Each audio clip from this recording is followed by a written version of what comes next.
It is so crazy the amount of things that you are just unaware of as a first generation medical student and the disadvantage that you are in compared to peers who come from long lines, long generations of physicians. In today's video, that is exactly what I'm going to talk about. Things that I didn't know and how it put me maybe 10 steps behind.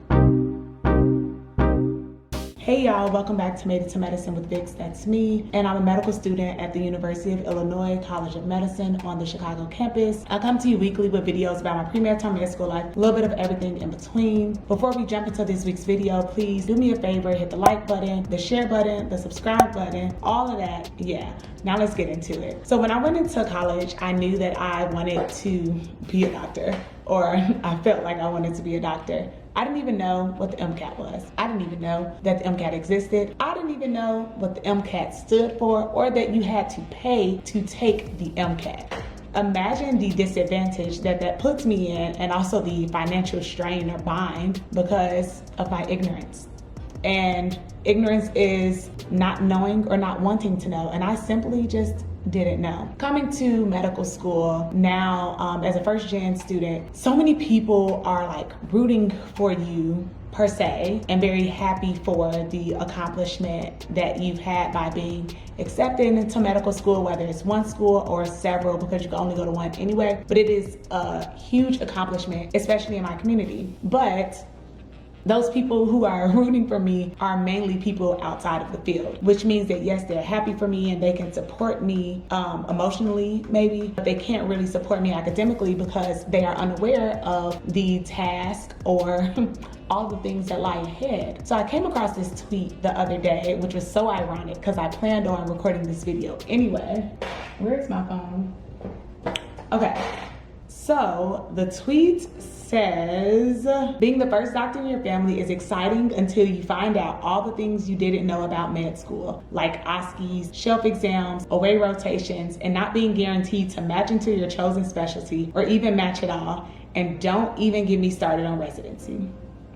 You know, this kind of goes into like some of the things I talk about that are toxic about this culture of medicine. If you missed that, I think I talked about it a little bit on last week's video. Go ahead and check that out. But there's literally just so much. And it extends far beyond being gifted a stethoscope before I start medical school, or someone purchasing a white coat from me or some scrubs. Those things are great and I'm very appreciative, but it's like, that's not how I'm gonna get ahead. I didn't even know. I guess since now I have friends who are physicians, I kind of knew a little bit more than the average person, but I didn't know that step 1 was going to cost me $660. I didn't know that step 2 was going to cost me $660. I didn't know that step 3 was to be taken over 2 days, and it costs, I believe, over $1,000. Where's this money coming from? Oh, they give you more loans to cover it. It's like, oh, more loans, more debt, more interest. Okay, got you. Unless you are privileged enough to not need loans and you can pay for your education out of pocket. Shout out to you. One day my lineage will be there, but right now is not the day. But it's just like so much that is on the head of someone who is first gen, and so many people that you feel like are leaning on you for the financial breakthrough that you'll get in the future.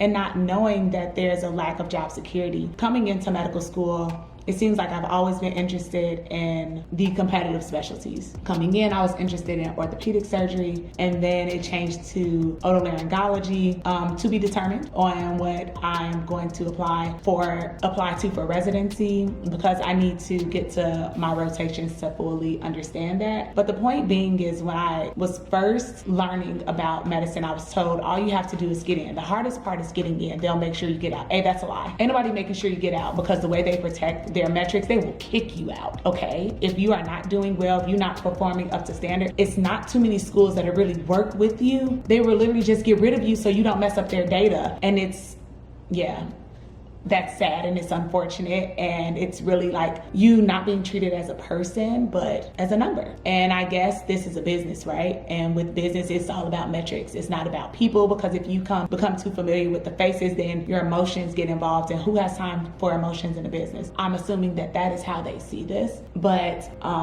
yeah, I don't even know where I was going with that. Oh yeah, I was told that the hardest part was getting in. Not true. Once you decide what you want to match into, there's a shortage of physicians. So you would think that since there's a shortage, that Congress would open up more spots for residents to work in hospitals and clinics around the country since there is a shortage. But no, they're not gonna do that. Instead, that just means that the specialties that are extremely competitive, very few people will actually be accepted into them, which turns into having to complete a research year, which 9 times out of 10 is unpaid, which means you have an MD or a DO, and now you're working for free. What? I didn't work for free in college. I didn't work for free in high school. I didn't work for free in elementary school because I don't believe in free labor, you know? And I'm doing research now simultaneously with my degree because I don't want to do a research year. I don't want to extend my time here any longer than I need to. But there are also people who came from lines of physicians who knew that coming in out the gate, they needed to do research if they wanted to not do a research year. But then I was told, don't do anything other than focusing on your studies your first semester because it's a huge transition. It's just like the dichotomy of looking at things depending on your background and your knowledge on the subject matter. And even with like, after you hit 3rd year, after you've gone through all of your core rotations and you're now applying to residency, people want you to do away rotations, which serves as a 1-month interview, essentially at a program that you want to apply to. So for 4 weeks straight, you're working with the residents, working with the attendings, essentially like showing everything that you've learned through your 3rd year of medical school and how you would be a great resident. But no one talks about how for these away rotations, you have to pay. If you're doing an away rotation not in your city, your state, somewhere that you don't know anyone, you have to pay to get there, you have to pay to be there, as in find room and board, and then you have to pay to eat, pay to live, pay to breathe, pay to think. It's just like so much. And then don't even get me started on going into the match, which is essentially you applying for your first residency job. And I was briefly discussing that and how there are not enough positions for everyone. So people who are fully qualified, who have completed their degree, they graduate with no job. I don't understand the job security that I was told of, you know, become a physician, everyone always needs a doctor. There's job security in being a physician, and why people left out all those details in the middle of, well, actually you might not, and then that time that you're away, you might decide that you don't even want to do this anymore, and now you're in so much debt, and how are you going to get out of that debt? Or the barrier of, you know, family waiting on you to make that money so you can help them in their struggle, or the mental tax that it has on you because you are just so confused with everything that is going on, just not knowing. It's exhausting. It is so exhausting, which is why I have this channel, which is why I, try to be, a mentor to people as I can, whether that's via DM or via emails, or I actually have mentors I meet with regularly, because I don't want people to come in not knowing as much as I didn't know. There's still things that I'm learning about family medicine, and how with family medicine, you can also go into geriatrics. You can do some OB things. You can, insert IUDs, or you can do vasectomies, or you can only see kids, or you can only see like certain populations. You can do tons of procedures. There's just so much that I didn't even know. And it's like, when was I supposed to figure this out? When was I supposed to learn it? Who was supposed to educate me?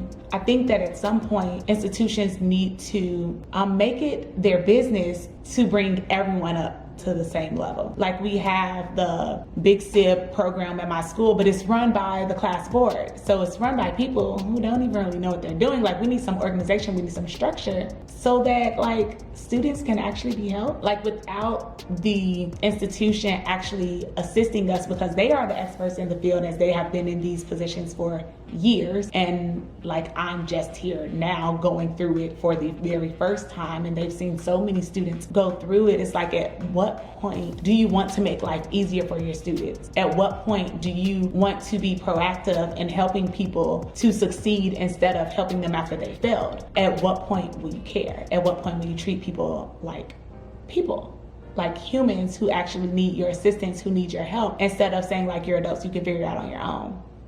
This is the culture. This is not what I thought I was going to be entering or going into, but this is just what it is. And those are like a few barriers that I didn't know of, and how everyone's always quick to tell you what you need to do, but no one's so quick to hand me the money that I need to get those things done. So if you are in a privileged situation or find yourself in a predicament where you can help someone out financially, please do that instead of just telling them what they need to do, because it costs money to do any and everything, especially in this capitalistic society that we live in. And if you can't help to fund me, then don't tell me what I need to do. And I mean that respectfully, because it's so expensive and I'm in a lot of debt, and I'm not trying to continue to go into more debt for anybody, for anything. I just want to be free.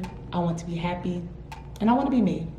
Let me know if y'all have any questions about any other barriers that are in medicine, or anything that I've experienced as a first generation medical student. Literally trying my best every single day, doing my best and understanding that my best looks different each time I wake up and each time I show up. But I'm going to show up. I'll catch y'all next time. Bye, y'all.